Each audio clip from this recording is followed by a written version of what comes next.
Olá, boa tarde. Estamos iniciando aqui mais uma live, essa nossa primeira live, que vamos comentar sobre algum determinado assunto, nossa live educativa. Então, sejam todos bem-vindos à live da comunidade educativa, tá? Espero que vocês possam adquirir bastante conhecimento, possam enviar a sua dúvida. Qualquer comentário pode deixar aqui para a gente. Já já a nossa convidada vai estar aqui conosco. E hoje nós vamos falar um tema também bastante relevante e que está crescendo bastante nesse nosso meio, né, no mundo, nesse nosso país também. Principalmente deu uma alavancada, então nós vamos falar sobre esse tema que já já vou comentar com vocês.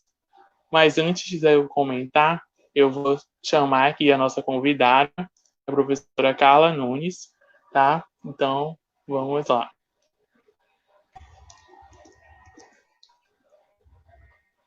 Olá, professora Carla Nunes, seja bem-vinda. É uma Boa grande tarde. satisfação estar recebendo. Boa tarde a todos, todo mundo que está acompanhando aí. Boa tarde. Obrigada pelo convite. Eu já estou acompanhando a comunidade, já estou vendo o material que está sendo postado, já tô aprendendo muita coisa, anotando tudo. Certo, obrigado, professora Carla Nunes. É uma grande satisfação estar com você aqui pela segunda vez agora, né? Primeiro fizemos lá no meu perfil do Instagram e agora aqui pela comunidade.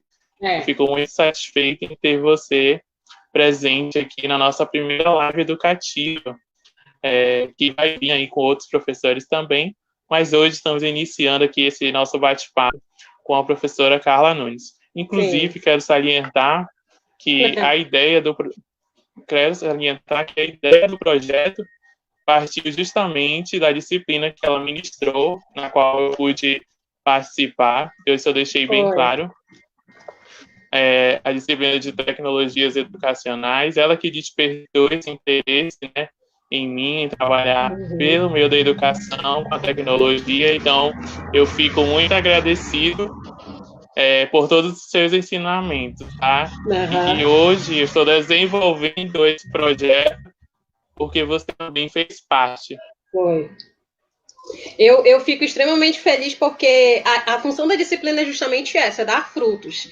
E coincidiu, eu acho que numa das últimas aulas que a gente teve na pós-graduação, coincidiu de a gente vislumbrar uma nova realidade dos professores. Então, a gente não achava que esse ano a gente ia ter já na prática o trabalho de docência online, de professor digital, e a gente debatia muito isso em sala de aula. Então, a gente disse assim: olha, o que a gente for aprender vai ser na prática, então muita coisa a gente aprendeu realmente na prática, e eu espero que os alunos que tenham feito a disciplina tenham visto que é hoje uma realidade possível. Eu só não imaginava que seria uma realidade tão próxima do que a gente ia presenciar, vivenciar, né? Até agora ainda estou meio atônita assim, com tudo que está acontecendo no setor da educação. Sim, e hoje a gente vai falar, né, aqui um tema que é justamente demonstrando, né, esse grande Uhum. crescimento do ensino EAD, que é sobre a, a importância, né, das tecnologias educacionais na EAD, né, aí no ensino à Isso. distância. Mas antes da gente iniciar, eu gostaria que a Carla se apresentasse. Uhum. Então, o meu nome é Carla Nunes, eu já tenho 13 anos da docência. Desses 13 anos, eu tenho 11 anos somente no ensino superior e eu trabalho numa instituição aqui privada de ensino superior que é a Uninorte. E durante esse tempo, eu já trabalhei dentro da área de saúde, sempre ensinando química, na área de saúde, na área da licenciatura também, onde eu pude ser coordenadora. Eu trabalho agora na área de engenharias. E durante esse tempo também, sempre desenvolvendo políticas, tecnologias, metodologias para que a gente consiga ensinar da melhor forma a cadeira de química, mas também ajudando outros colegas, outros professores a fazer com que a tecnologia educacional faça parte dessa prática docente, certo? E a minha formação é química, eu tenho licenciatura e bacharelado, eu me formei aqui em Manaus mesmo, e eu tenho 2 mestrados, um é em ensino de ciências e o outro é em biotecnologia, sempre tratando com o ensino de proteínas e a bioinformática, a modelagem molecular de proteínas.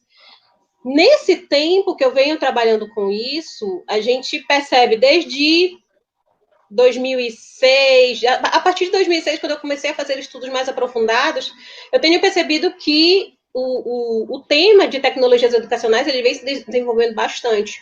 Só que ele exige um perfil. Ele exige um perfil tanto dos professores quanto dos alunos.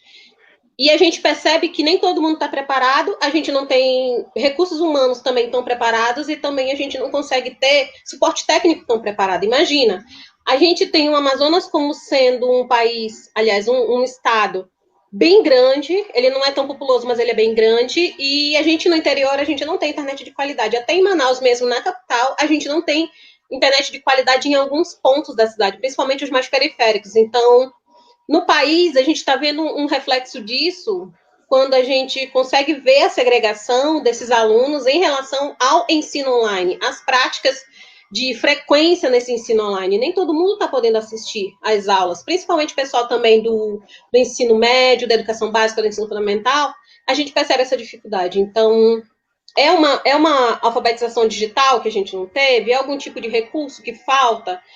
Surge aí um campo de pesquisa também em relação a essa política de acesso digital, porque hoje, assim como água, luz, telefone, saneamento básico, internet no mundo, ela se tornou um bem de consumo, mas é um bem de consumo em que a população em geral precisa. Todo mundo, a partir de agora, precisa muito para se comunicar, para viver, para trabalhar, para captar recursos, então, para se capacitar, para se formar. Então, a internet, hoje em dia, ela passou de ser apenas de um artigo de luxo para que a gente consiga trazer a internet agora para um artigo de necessidade. Então, durante esses anos que eu tenho estudado, eu percebo que alguns alunos têm bastante dificuldade, algumas dificuldades são superadas, mas nesses estudos a gente percebe muito também que, infelizmente, há um perfil, é uma cultura. As pessoas que estão na internet, elas têm interesse, então há uma cultura dentro da internet e há um mundo todo à parte disso, né? Sim. Então, vamos iniciar aqui o nosso bate-papo. Desde já também quero dizer que as pessoas podem enviar suas perguntas e suas dúvidas, tá? Que a gente vai responder aqui. A professora Carla Nunes vai nos responder a pergunta que vocês fizerem, enviem seus comentários, tá bom? E para quem não acompanha, né, as nossas redes sociais, podem acompanhar as redes sociais da comunidade educativa, estamos no Facebook, no YouTube, no Telegram, tá? Então, nos acompanhe aí que a gente sempre está ativo em nossas atividades. Então, vamos iniciar aqui a nossa conversa, né? Hoje, primeiro a gente tem que entender aí esse processo inicial, né? Então, desde já eu quero que você explique para a gente o que é a educação à distância. Gente, nesses 3 meses mudou tanta coisa. Eu lembro da conversa que eu tive com o professor Leonardo, que a gente foi bem no começo. Eu lembro que a gente falava sobre a confusão que estava tendo sobre o ensino remoto e educação à distância. E tanta coisa mudou nesses 2 meses que a gente conversou que algumas políticas, até mesmo do MEC, estão sendo reescritas. Então, a educação à distância, ela é uma modalidade, ela é um segmento da educação em que tudo existe em função daquela modalidade. É um planejamento especial, é um plano político-pedagógico do curso que é oferecido à distância. Então, existem aulas gravadas, existe ambiente de aprendizagem, existem atividades exatamente como a gente faz no presencial. Só que a gente tem toda uma estrutura por trás preenchida. Então, são oferecidos no Brasil, né? São oferecidos os níveis de graduação, pós-graduação, mestrado, doutorado ainda não vi nenhum doutorado que seja realizado, não sei, posso estar enganada, na modalidade à distância, mas Na educação à distância, nós temos todo um arcabouço teórico envolvido em função daquele curso. Então, ele já é uma modalidade consolidada, ele já existe, certo? Independente do ensino presencial. Ele não é um braço, ele é uma modalidade que existe de fato. Agora, vamos para o segmento remoto. No segmento remoto, o que a gente tem? A gente tem aulas realizadas no momento em que a gente tinha aula presencial, e essas aulas são ao vivo, e a projeção de slides, projeção de material, projeção de atividades, e o professor, ele reage em tempo real com o aluno. Então, é como se ele estivesse numa sala de aula somente fazendo essas atividades à distância. Então, o professor está na casa dele, os alunos, cada um em suas casas também, mas a gente tem essa modalidade também muito mais consolidada e desenvolvida nesses 3 últimos meses. Porque antes a gente também não tinha. O ensino remoto, ele foi um regime de emergência, porque como a gente não sabia, de fato, como iria se comportar, a gente iria passar por isso 2 meses, 3 meses, 1 ano, a gente ainda não sabe como é que o mundo está se comportando diante da nossa situação sanitária, certo? E o que a gente tem percebido? Eu, pelo menos, eu achei um resultado assim fantástico diante das observações que a gente fez em educação à distância. Educação à distância, eu não estou afirmando que a educação à distância ela é uma modalidade mais fria, ela é uma modalidade que não tem retorno, até porque a gente tem funções especializadas, eu tenho um tutor que acompanha os alunos mais de perto, eu tenho o professor que acompanha os alunos nas atividades, corrige e tal, e eu tenho o conteudista que produz o material, que nem sempre é o professor que está ministrando a aula. Mas eu percebi que no ensino remoto, a gente tem um engajamento maior. O meu aluno, ele se sente mais acolhido, eu tenho evasão menor, então nessa modalidade, eu não estou dizendo que tem evasão menor do presencial, mas nessa modalidade eu consigo perceber que os alunos se aproximam mais porque ele vê o professor dele na tela. Então, como ele já teve esse contato, ele vê que o professor dá um feedback, corrige uma tarefa. Às vezes, quando eu estou dando aula, eu pego um simulador, eu abro uma página, eu vejo um YouTube. Então, são infinitas possibilidades que eu posso colocar dentro daquele momento presencial, certo? Eu já fiz competição, eu já fiz gincana, game, os alunos se batendo para fazer, se divertindo, postando no chat, isso tudo em tempo real. Foi até difícil para eu acompanhar, eu confesso. Mas a gente se acostuma, né? A gente começa a acompanhar essa velocidade com que se tem. Então, assim, eu não estou dizendo que o ensino presencial, aliás, que o ensino EAD, que é educação à distância, ela é fria por conta das gravações das aulas, as aulas ficam todas gravadas ali para o aluno acessar. Também posso fazer isso no ensino remoto, eu deixo gravadas também minhas aulas, mas eu achei muito mais próximo o ensino remoto porque o aluno ele tem esse contato com o professor, certo? Certo. É importante, né, destacar que o ensino, né, à distância, ele também tem esses pontos negativos, né? Ele tem pontos positivos e negativos. Sim. E a gente sabe que a gente está nesse processo aí da pandemia, né? Quando eu conversei com a Carla Nunes na primeira vez, estava bem forte, né, essa presença da pandemia. Hoje nem tanto, mas a gente está vivendo isso. A gente viu que o Brasil deu um impulsionamento aí, né, maior em relação à tecnologia. Apareceram novos recursos e ainda estão aparecendo mais ainda, e isso vai aumentar. Então a gente vê o impacto, né, que essas situações inesperadas, quando ocorrem, o que elas causam, né? Então, a gente tem que se adaptar a esse novo, não é verdade?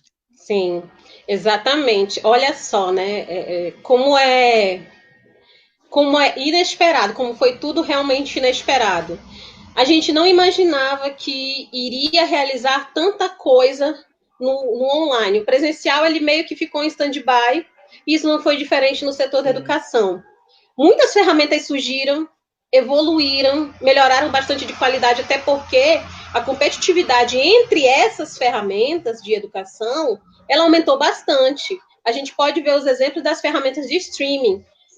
Eu não tinha contato até então, até outro dia, sobre essas ferramentas de streaming, mas elas vêm melhorando cada vez mais para que o professor utilize cada vez mais essas ferramentas. Então, é um novo mercado que se abre. E aí vem até mesmo uma crítica. que muitos professores também, eles começam a sentir saudade daquele tempo que a gente tinha no presencial. Eu também tenho saudade do tempo do presencial, porque é um tempo que eu podia levar o aluno para o laboratório, a gente podia fazer mais interação, enfim, o brasileiro, ele é essa pessoa que aprende muito pela interação, e a criança também aprende muito, mas o brasileiro, ele gosta muito do presencial, dessa coisa assim, da reação. Mas eu percebo que agora a gente não tem mais fronteiras em relação ao aprender. Então, qual é a nossa principal função a partir de agora, né, nessa pandemia? Ensinar o nosso aluno a ter autonomia, ensinar o nosso aluno a aprender e que ele consiga realmente ser o protagonista do próprio conhecimento, do seu próprio aprendizado. Então, a gente se acostumou? Ainda não, né? A gente ainda não se acostumou. Mas a gente vai se acostumando, porque essa novidade, a partir de agora, ela faz parte de uma nova modalidade do ensino. Então, muitas empresas, eu repito, muitas empresas, hoje mesmo eu recebi um comunicado de uma empresa que está cada vez mais catalogando, captando professores para produzir material, e é um novo mercado que se abre. Então, quem estiver preparado, quem estiver pronto e disposto a aprender também, assim como eu também não sabia tudo, a gente vai começando a aprender e verificando uma nova modalidade. Aí eu repito, olha, a gente não sabe como é que vai ficar, a gente não sabe como é que o mercado da educação vai ficar. O que a gente sabe é que tem funcionado até então. E tem alguns alunos que se adaptaram muito bem. Alguns relatos que eu tenho recebido que sentem dificuldade em relação a estudar sozinho, eu entendo. Sentem dificuldades em relação a organizar o próprio tempo, a demandar tarefas por prioridade. E eu sempre falo isso, olha, pega um caderno e vai anotando como se fosse realmente uma agenda. Eu já tinha esse hábito, só que agora surge também, fica até a sugestão, Léo, surge também a necessidade da gente trazer pessoas que sejam especializadas em comportamento e organização para os estudos. Porque o professor, ele tenta ajudar esse aluno a se organizar, mas às vezes a gente não consegue. Às vezes a gente não consegue ter esse alcance. Precisa de um olhar mais especializado em cima disso. Então, quem for organizado, quem for uma pessoa que sabe priorizar, isso aqui é importante, isso aqui eu posso fazer depois, isso aqui eu tenho como organizar em etapas, entendeu? Fazendo uma coisa de cada vez, a gente consegue fazer com que o ensino remoto, a educação à distância, ela consiga andar. Teve um aumento muito grande dentro dos cursos, né? Uma procura muito grande dentro dos cursos de graduação de educação à distância. São mais baratos, mas a gente sabe, ele tem um perfil de aluno disciplinado para poder estudar. Eu digo que realmente tem que ter um perfil, porque eu faço atualmente 2 pós, né? Eu faço 2 pós e todas as 2 estão à distância. Eu estou fazendo 2 à distância. Então, eu me dediquei, né? Eu me propus a um desafio a estudar à distância, porque eu tinha uma certa dificuldade.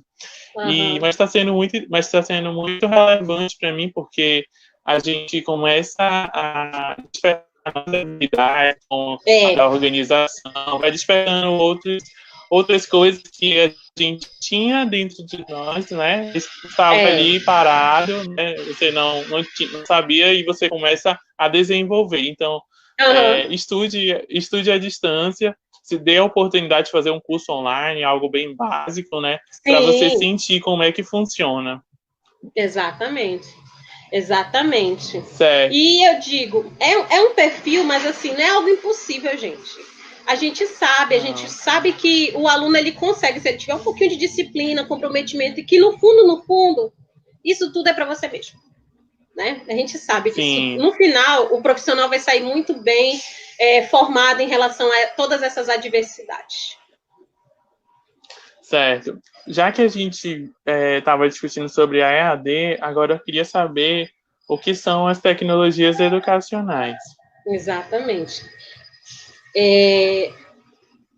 Mais ou menos em 2004, 2006, a gente começou a ter ferramentas mais elaboradas, digitais, introduzidas dentro do âmbito educacional.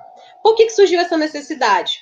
Algumas formações que a gente tinha dentro do polo industrial eram realizadas à distância. Então, essas formações, claro, tinham um material específico para que os funcionários fossem capacitados em relação àquela formação ali. Mas as tecnologias educacionais, elas são todas as tecnologias que têm âmbito digital e, às vezes, até não digital. Por que a gente diz isso? Tem uma vertente chamada tecnologias da informação e comunicação que surgiu antes das tecnologias educacionais. Então, essa tecnologia da inovação e comunicação, ela englobou agora as tecnologias digitais. Então, agora nós temos, em vez das TIC, a gente tem as TDIC, Tecnologias Digitais da Informação e Comunicação, tá bom? Então, essas tecnologias que a gente agora relaciona com aplicativos, simuladores, ambientes virtuais, hoje que eu estava estudando essa semana, HyperDocs. Então, todos esses documentos, esse tipo de rotina, tem uma ferramenta por trás. E essas ferramentas educacionais, que a gente chama de tecnologias, elas englobam, de um modo geral, um modo de fazer, como se fosse um plano de aula que englobasse uma ferramenta ali, certo? Mas eu sei, tem que ter um suporte, tem que ter uma internet, tem que ter diversas condições para que a gente consiga englobar essas tecnologias educacionais também. O que tem surgido muito? Aplicativos que fazem, a partir de agora, dentro do nosso celular, uma função de complemento ao nosso conteúdo. Vou dar um exemplo aqui da minha área. Tabela periódica. A gente vê a tabela periódica como um material, um papel, certo? Só que hoje a tabela periódica que a gente percebe também no celular, ela serve como um complemento ali. Eu estou estudando, qual é a massa, qual é o elemento tal, vou pegar e consulto. Aquele material é um tipo de tecnologia, porque ele é um suporte ao meu aprendizado no presencial e até mesmo meu aprendizado que eu estou fazendo ali sozinho. Surge as vertentes de sala de aula invertida, de ensino híbrido, tudo isso é suportado, é apoiado pelas tecnologias educacionais.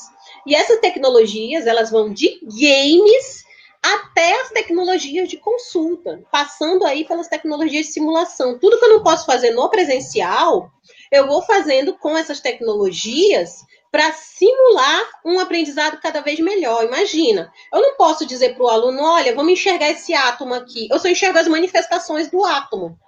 É um plástico, é um metal, é uma madeira, eu só consigo enxergar esse tipo de manifestação. Agora, quando a gente faz manipulação do átomo no simulador, o aluno consegue alcançar o grau de abstração e aí ele entende, a ligação química acontece dessa forma. Então, eu já tenho aqui uma ideia, um conceito desfeito e refeito diante daquele tipo de conteúdo, entendeu? E é assim que as tecnologias educacionais trabalham. Entendi. Tem alguns comentários aqui que eu queria colocar na nossa tela, e algumas pessoas que estão acompanhando, né, a nossa live. Aqui, a Thaís, né, Thaís Ferreira comentou, nada melhor que agregar conhecimento na tarde de sábado. Isso mesmo, está aqui nos acompanhando, inclusive Sim. A Thaís é do nosso marketing e comunicação do projeto Comunidade Educativa. Obrigado, Thaís, por sempre estar acompanhando a gente. A Rosane também, Negreiros, já comentou aqui que está conectada, então a conectividade aí, né, Sim. utilizando as tecnologias educacionais. O professor João Paulo Queiroz também comentou aí que a professora Carla é show. Ótimo. Então, agradeço a todos vocês que estão comentando. Qualquer dúvida que tiverem, podem colocar aí que a gente vai responder aqui, a gente vai debater, tá bom? Sim. E passando para a próxima parte, né, eu queria entender por que é tão importante a presença, né, das tecnologias educacionais para o ensino. Eu acho que elas se tornaram, a partir de agora, importantes. Muitas das vezes a gente não tem laboratório e situação para simular algumas situações experimentais. A gente pode usar uma tecnologia educacional. Mas hoje eu vejo que as tecnologias educacionais, elas se desenvolveram muito mais na vertente da comunicação. Por que a gente diz isso? Esses ambientes que agora a gente utiliza, os canais de comunicação, até mesmo aqui no YouTube e no Facebook, eles se tornaram, além do que a gente tinha como ferramenta de interação de rede social, como uma tecnologia aplicada agora para a educação. Por que a gente diz isso? A gente sabe que a interação social é muito importante para a aquisição de conhecimento. Mas as pessoas antigamente, elas só utilizavam tipo assim, janeiro, tá, gente? A gente utilizava somente para interação social. A gente fazia ali uma troca, uma interação social e pronto. Hoje, a gente vê cada vez mais as tecnologias educacionais também fazendo uma infiltração dentro das redes sociais. E por que essa importância? Isso muito se dá por conta do alcance. Veja bem, um aluno, a partir de agora, pessoal, ainda mais agora, ele não vai mais largar esse celular.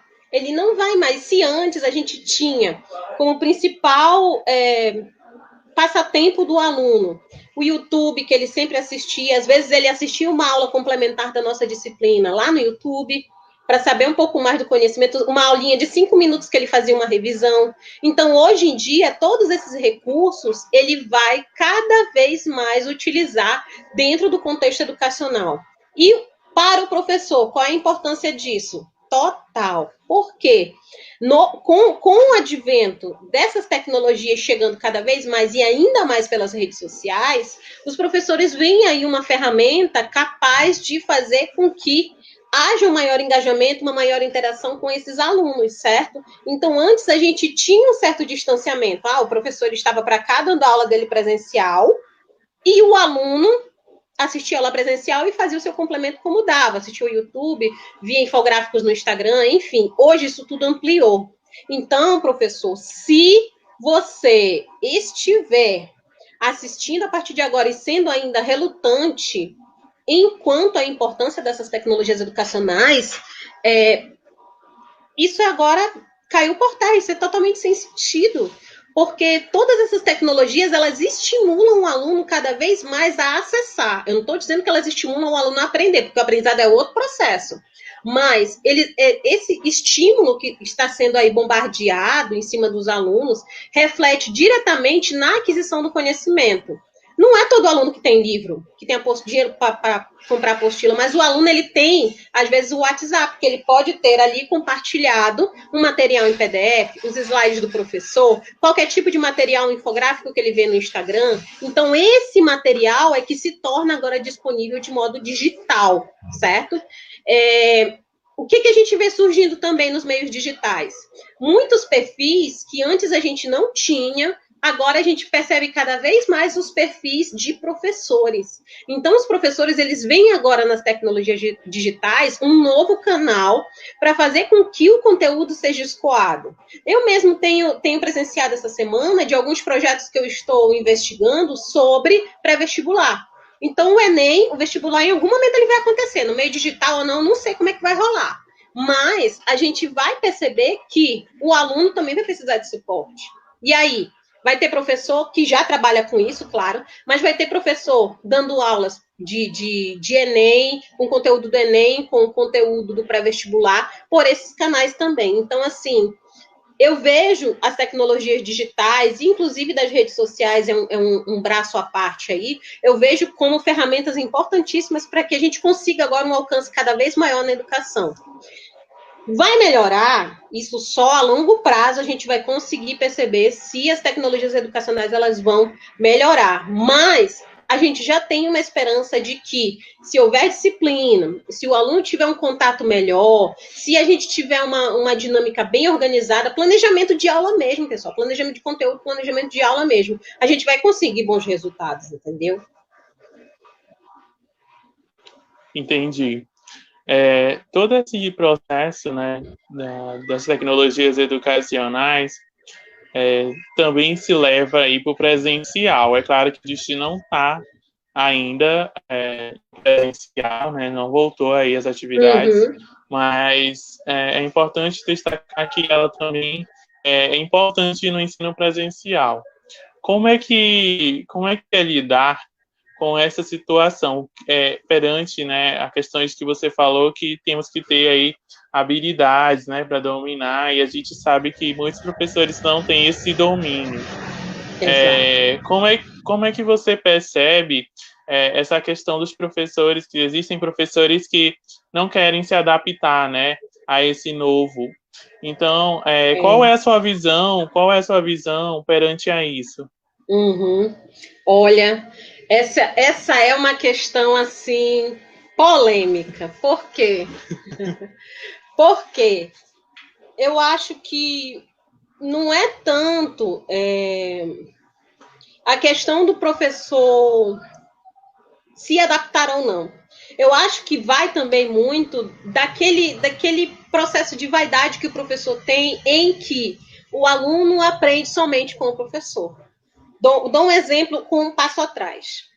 Quando a gente implementou metodologias ativas nessas últimas aulas, nesses últimos semestres, a gente percebe que existem métodos que o aluno pode aprender sozinho e o professor passa a ser ali um tutor, um mediador, um orientador. Mas existem alguns professores que não conseguem se adaptar. Por quê? A função, né, que o professor imagina que ele tem é ficar falando, quando na verdade a gente tem que se segurar. A gente tem que se segurar para que o aluno realize a descoberta. Eu lembro que quando eu vou dar o exemplo da sua classe, eu lembro que quando a gente estava realizando as ferramentas, e toda aula eu tinha uma ferramenta, era uma loucura, mas os alunos, assim, eles respiravam, mas eles estavam felizes de estar ali aprendendo alguma coisa diferente todo dia. A gente tinha essa angústia, e a mesma angústia que os professores sentem também. Poxa, tem tanta ferramenta, tanta coisa para aprender. Gente, é um passo de cada vez. É um passo de cada vez. E alguns têm aptidão para uma coisa, alguns gostam de site, outros gostam de live, outros gostam de documentos, PDF, de organizar isso. Alguns gostam de simuladores. Então, assim, a gente percebe a aptidão de cada um, mesmo naquele segmento de tecnologias educacionais, certo? Então, o que eu vejo hoje com os professores é muita frustração, porque às vezes eles não conseguem botar uma aula para funcionar.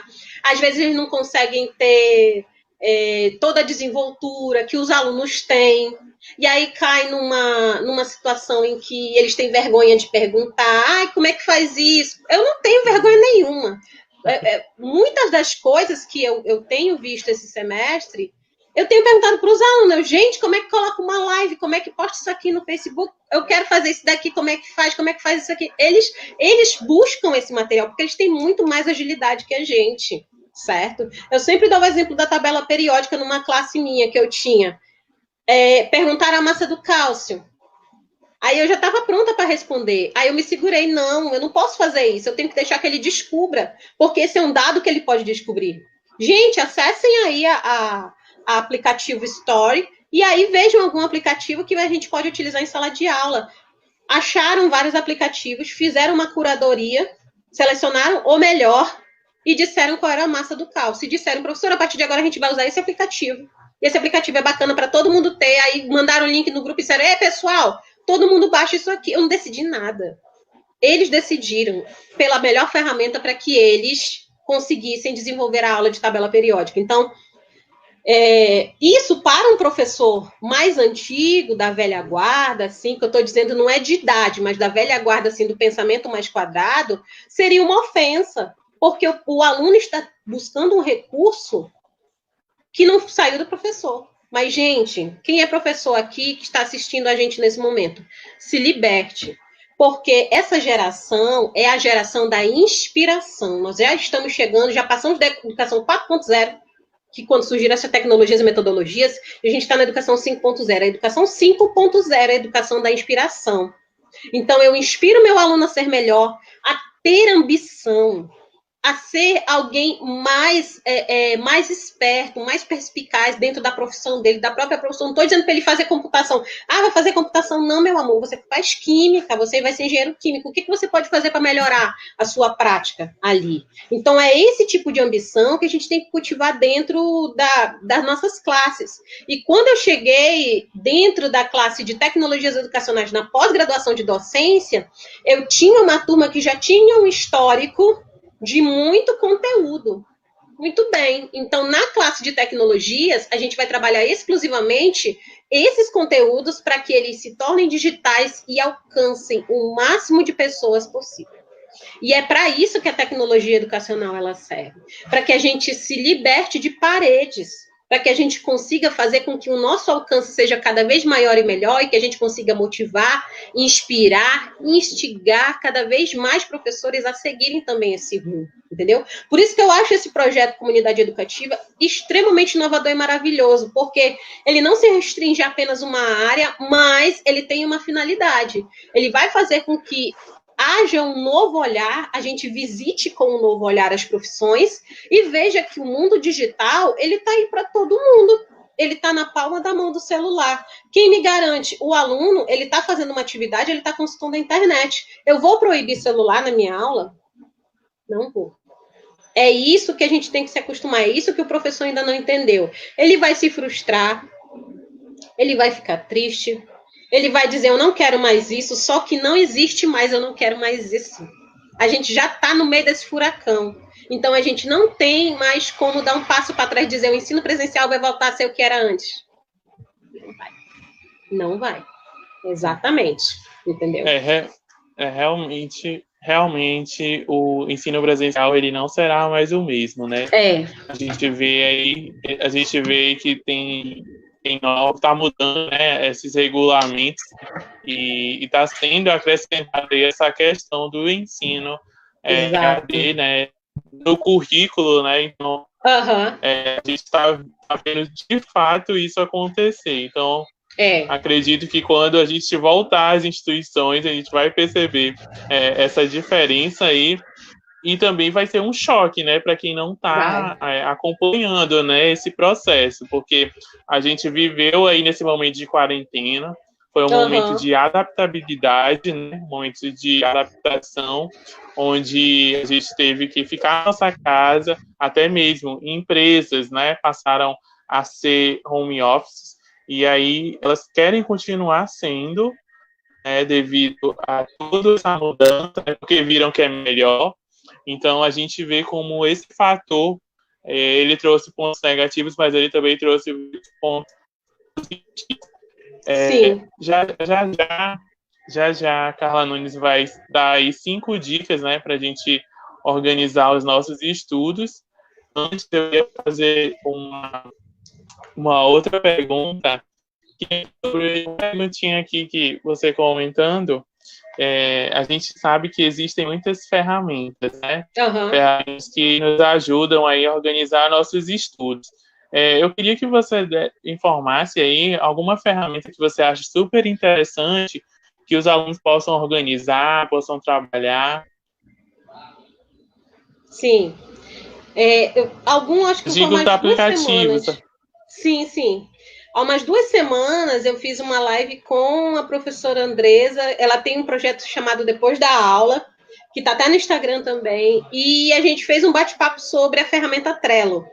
A ferramenta Trello, ela organiza em cartões, como se a gente tivesse realmente cartões, uma agenda com data, tudo bonitinho, prazos, e eu acho de extrema importância a gente ter algo na palma da mão, no celular, ou então no computador mesmo, para a gente organizar a nossa semana. Como é a organização disso? Eu estou dizendo pelo meio eletrônico, né? Por um meio eletrônico eu estou aqui sugerindo, mas às vezes é um papel que você pega, faz o anúncio dos eventos da sua semana e aí você começa a organizar. Por que a gente sempre fala isso? No Trello eu tenho tanto a plataforma digital que eu posso acessar do meu notebook, quanto a plataforma que eu posso acessar no meu celular. Eu lembrei de alguma coisa, a nossa mente funciona assim, né? Eu lembrei de alguma coisa, aí eu vou lá, digito, anoto tudinho, coloco num card. É extremamente importante e interessante. Por quê? Para que eu realize um processo criativo, eu tenho que estar com a minha cabeça leve e livre. Se eu não tenho esses aplicativos para me auxiliarem, eu vou cada vez mais sobrecarregando o meu cérebro e ele fica me lembrando. Olha, tu tem que fazer isso. Olha, tu ainda não fez isso. Olha, a gente precisa fazer isso, a gente precisa ir ali. Não, se eu organizar o meu dia, eu consigo fazer com que isso aconteça da melhor forma. Então, assim, existem várias outras ferramentas que a gente pode também organizar. No próprio celular, pessoal, quem usa plataforma Android, ou então plataforma do iPhone, eu não lembro qual é a plataforma, iOS, plataforma do iPhone, tem aplicativos de calendário. No calendário tem um maisinho que você pode clicar e adicionar ali o compromisso do dia com a data e tal. Pergunta se tem um alarme, se quer, assim, 5 minutos. Eu sempre faço isso também. 5 minutos, olha, 5 minutos eu tenho que me arrumar, 5 minutos eu tenho que ligar a internet, colocar o computador. Tudo é muito bem organizado. E é extremamente importante que você tenha isso. Então, assim, Google Agenda, muito bacana. Muito legal o Google Agenda. O Trello, muito bacana também. Mas existem outros aplicativos que também podem ser utilizados no celular e no notebook para organizar a sua vida. Entendi. Eu queria saber agora, já entrando aí, né, já finalizando aqui a nossa live, essas 5 dicas aí que a gente deixou para o final sobre para quem estuda em EAD, né? Quais são as 5 dicas aí, ou para quem quer estudar, né? Ou para quem já estuda, que você nos trouxe? Certo. Eu vou fazer um apanhado aqui, são muitas vertentes que a gente pode tratar, mas eu vou fazer um apanhado. E o apanhado que eu vou fazer não é exatamente sobre tecnológico, tá bom? Mas acaba caindo. Sempre que puder, anote a sua semana no domingo, tá? Por que eu digo isso? Eu gosto de fazer planejamento pela semana. Eu já fiz planejamento mensal, mas é assim, quando tem um médico para ir, tem que levar o gato no veterinário, tem que ir no supermercado, essas coisas assim. São coisas da vida pessoal, mas da vida profissional, porque o seu estudo também é algo a ser considerado como aspecto profissional. A gente começa a se formar quando a gente está na faculdade, não é verdade? Então, a nossa carreira está já correndo ali dentro da faculdade, tá? Então, organize a sua vida na semana, no domingo. Então, faça segunda, terça, quarta, quinta, coloque tudo ali e esvazie de você. E todo dia, no fim da noite, você vê, eu gosto de fazer quadradinhos. Faz aqueles quadradinhos, sabe aqueles quadradinhos de checklist? Desenha um quadradinho, aí coloca uma frase ali ao lado. Aí eu faço isso também no aplicativo e faço também, às vezes, no papel, quando eu lembro. Coloca lá, é uma satisfação clicar aquilo ali, dizer que a nossa demanda foi cumprida. Oh, maravilha! Planeja tudinho, gente. Ah, professora, mas eu às vezes não sei o que vai acontecer. Não tem problema, o nome já está dizendo, é um plano. A gente está vendo o que vai acontecer, tá bom? Primeira dica, faça seu planejamento semanal, tá? Seu planejamento semanal. No semanal, você pode desmembrar o diário e pode desmembrar o mensal, mas eu acho que o semanal é muito mais útil pra gente, tá bom? Principalmente em relação a provas, trabalhos e estudos, tá? No segundo item, eu preciso muito que o meu aluno tenha uma rotina. Como é que a gente vai ter uma rotina? Separando horários, tá bom? Então, crie a sua rotina. Às vezes tem aluno que gosta de estudar de manhã, outro gosta de estudar de tarde, outros não tem nem tempo para estudar, estudando no almoço. Eu era uma que estudava no almoço.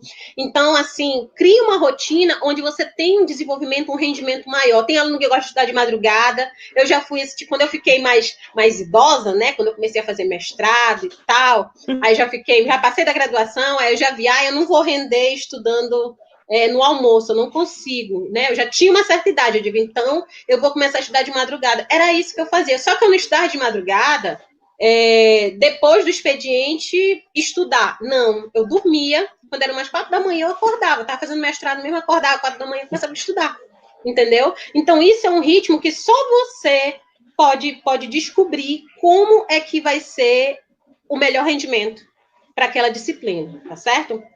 Terceiro item.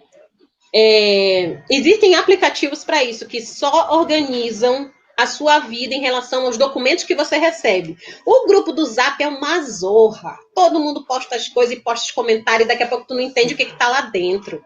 Aí tu diz, cadê a comanda do professor que ele deu e tal? Ninguém sabe explicar o trabalho, ninguém sabe. O que eu sempre sugiro? Separa um Drive, um Google Drive, faz uma continha no Google Drive, já está junto com o teu e-mail, coloca tudo que for das disciplinas lá dentro, tá? Então vai guardando todos esses aplicativos, todas as fotos da lousa, você que gostava de tirar foto da lousa, foto de print, tudo, guarde tudo numa pasta, certo? Eu digo, professora, mas eu não consigo fazer pasta por disciplina. Não tem problema, faça uma pastona, jogue tudo lá dentro. Quando você tiver um tempo que estiver sem fazer nada, o que é mais raro, mas quando você estiver sem fazer nada, vai arrumando teus arquivos, porque quando você, esse é o passo 3, quando você tem o aplicativo para arrumar o Google Docs, o Google Agenda e o Google Drive para arrumar tudinho, isso fica muito mais fácil para você estudar. A sua rotina se completa nisso, tá bom? O quarto passo. A dica que eu dou no quarto passo é uma dica que você pode ter em relação tanto à sua rotina pessoal quanto à sua rotina profissional, tá bom? Que é sempre separar um tempo para descansar, tá? A gente não vive só de estudo, a gente não vive só de trabalho. Às vezes teu cérebro está esquentando, ele está sobrecarregado. Então, por favor, a gente está vendo muita coisa de produtividade, todo mundo no Instagram é produtivo, todo mundo no Facebook está fazendo alguma coisa, né? Está postando alguma coisa que está aprendendo na quarentena, blá, blá, blá. Gente, quero dizer uma coisa para você. Você é professor também, você é aluno. A gente nunca pode se comparar, porque nossa rotina, nossa vida, nosso sentimento é diferente. Quem é que tá dentro de você é a sua consciência. Então, eu acho que aquela lista, eu era muito assim, aquela lista de tique, hoje em dia me ajuda tanto, porque eu vejo que aquela tarefa foi cumprida. O que eu me propus a fazer? Hoje eu vou fazer a organização de todas as notas parciais dos meus alunos. Eu vou dar feedback para todo mundo. Poxa, cumpri. Eu fico feliz. Maravilhosa. Mas cumpriu, reserve um tempinho para você descansar, pode ser depois do almoço, pode dizer assim, não, eu vou trabalhar até as 9 da noite. Das 9 da noite eu vou ver minha novela, vou ver minha série, vou ver um filme, certo? Esvazie a sua cabeça. E fim de semana, eu sei que é difícil, tá bom? Mas fim de semana o seu descanso é sagrado, tá? Fim de semana é para você estar batendo papo aqui como a gente está fazendo, é para estar conversando com os amigos. Olha, eu tava morrendo de saudade do Léo, da gente, né, de tantas ideias que a gente tinha na sala de aula, poxa vida. Mas esse é o jeito que a gente tem agora de bater papo. Ontem eu tive uma reunião, que hoje a gente chama de reunião, né? Mas é uma roda de conversa com duas amigas também que compartilham com a gente a docência. Então, assim, esse é o novo. Sabe? Marca uma live com os teus amigos, toma um chá, toma um café, faz um bolo, conversa, bate papo com eles, relembra umas histórias, entendeu? É isso que a gente chama de descanso no quarto passo, que a gente trabalha bastante e tudo que a gente usufrui é porque a gente merece sim, com certeza. Mas eu tô morrendo de saudade de viajar, né? Mas a gente supera nesse momento. A gente tem que viver o momento, certo? E nesse momento que a gente vive, a gente puxa já o quinto passo. No quinto passo das tecnologias educacionais, a gente vê que muita coisa a gente não consegue mexer. Muita coisa a gente não tem tempo de aprender. É muita tecnologia surgindo toda semana. E eu digo assim para você, trabalhe a frustração. Porque a gente não está se decepcionando com a gente mesmo. Porra, eu sou muito burra, eu não consigo aprender, eu fico me batendo. Não. Sabia que cada coisa tem um tempo? Cada professor tem um tempo, assim como cada aluno também tem. Então, o conselho que eu dou no quinto passo, não se cobre muito. Procure ajuda. Às vezes um colega consegue ajudar você. Quantas vezes eu já não troquei figurinha com os meus colegas, a gente sai tão feliz de ajudar o seu colega, sabe? Assim, a gente fica tão renovado de fazer, poxa, a ferramenta está funcionando. E é assim que a gente vai se ajudando. No quinto passo, eu saliento a empatia, de que vale a pena a gente dividir e fazer o mundo voltar de um modo diferente. O mundo como estava, ele não estava bom, não. E agora que a gente está vendo quanto vale um abraço, quanto vale um beijo, quanto vale a presença dos nossos alunos em sala de aula, aquela zorra dentro da sala de aula do laboratório. Por quê? Porque eles são vida. Os alunos, eles são vida para os professores. Então, quando a gente vê as instituições vazias, as salas de aula aí aguardando, né, a presença de todo mundo, toda aquela energia faz parte de uma energia positiva. A frustração, o medo de inovar, isso tudo não faz parte do quinto passo. O quinto passo é supere. Supere, compartilhe, faça com que a gente respire fundo e continue nisso. As tecnologias, elas vão estar aí, elas vão melhorar cada vez mais. O que a gente tem que melhorar junto com elas? É a nossa postura como docente. Se a gente fizer isso, a nossa postura como docente, a gente consegue fazer uma aula melhor cada vez mais. E outra coisa, jogue para os alunos. Diga assim, ai, gente, eu quero fazer alguma coisa diferente. Achem aí um aplicativo para eu aprender que eu quero fazer uma coisa legal, uma coisa diferente. Muitos alunos já fizeram sugestões para mim. Por quê? Porque eles agora fazem parte do envolvimento da preparação da sala de aula. Tá? Professor, não tenha medo de inovar, não tenha medo de errar, sabe? As tecnologias, elas existem, mas elas continuam sendo bits, né? Elas continuam sendo material eletrônico, palpável. É um material que só existe porque existem mentes criativas como os professores que estão por trás disso, tá certo? Certo. É interessante que você chegou a comentar, né? Eu tive a oportunidade de ser a professora Carla Nunes e a gente tem uma relação super legal, porque a gente troca muitas informações, eu sempre estou conversando com ela. Então, isso é muito legal, essa questão que ela comentou sobre você ensinar mesmo o outro, né? Aquele que não sabe, mas que está interessado, né? Então, nunca negue, né? Uma ajuda a alguém, porque eu tenho certeza que aquela pessoa, quando receber sua ajuda, ela vai ficar muito grata, né, por você ter ensinado ela. Então, a gente não pode esquecer que a gente está vivendo esse momento e todo mundo está querendo aprender coisas novas, aprender novas maneiras, né, de passar as informações, de fazer a aula. Então, vamos contribuir aí um com o outro para que possamos ser pessoas melhores, né? Sim, exatamente. 2020 foi o ano do aprendizado, gente. Se a gente pudesse fazer uma contagem de quanta coisa a gente aprendeu, a gente reaprendeu a viver. A gente reaprendeu a viver e num mundo totalmente virtual. Certo. Eu aqui, né, já finalizando a nossa live, gostaria de agradecer a sua presença. Foi bastante relevante aqui essa nossa conversa, vai ficar disponibilizado aqui no nosso canal, né, na nossa página do Facebook. Eu vou disponibilizar também lá no YouTube. Então, eu gostaria de passar para você fazer suas considerações finais. Sim. Primeiramente, eu quero agradecer a toda a organização do projeto. Eu acho que a gente só tem a ganhar quando a gente realiza essas trocas, quando a gente se coloca no lugar do outro, a gente consegue perceber o quanto a gente é importante na vida de cada um e até mesmo para a situação de uma comunidade, uma situação mundial. E eu só tenho a também parabenizar a todo mundo que está aí tentando utilizar tecnologias educacionais dentro da sua aula. Não desista, não fique frustrado com isso. Aprender é passo a passo, a gente vai caminhando aos pouquinhos. Peça sempre ajuda e a gente vai conseguir, a gente vai superar mais essa atividade. Mas só que quando a gente superar, a gente voltar para o presencial, o mundo já vai ser outro. A gente já vai estar mais fortalecido, mais embasado, a gente já vai ter mais ferramentas para trabalhar além da sala de aula. Deixe seu aluno voar, deixe seu aluno verificar qual é a melhor forma de aprendizado que ele tem. E as tecnologias, elas são um meio, elas não são um fim, elas não são uma solução mágica, mas elas são um meio que facilita, potencializa, que ajuda bastante no nosso meio educacional. Então, é essa mensagem que eu tenho.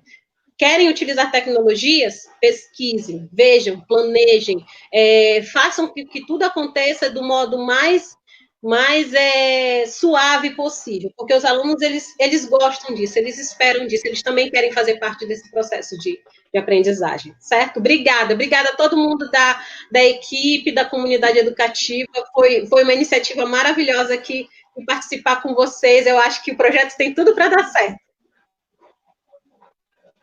Certo, eu espero que você esteja aqui conosco, né, em outras vezes. E eu vou deixar aqui também na descrição o canal, né, a página do Instagram da professora Carla, que ela compartilha lá bastante coisas, né, tanto da área de química quanto da educação, é bastante legal. Ela sempre está ativa ali no Instagram, né, como ela mesma fala, sempre falar com ela, vá para o Instagram. Então, eu vou deixar lá a página dela aqui. E eu agradeço a vocês que estiveram conosco, tá? Muito obrigado. E até a próxima.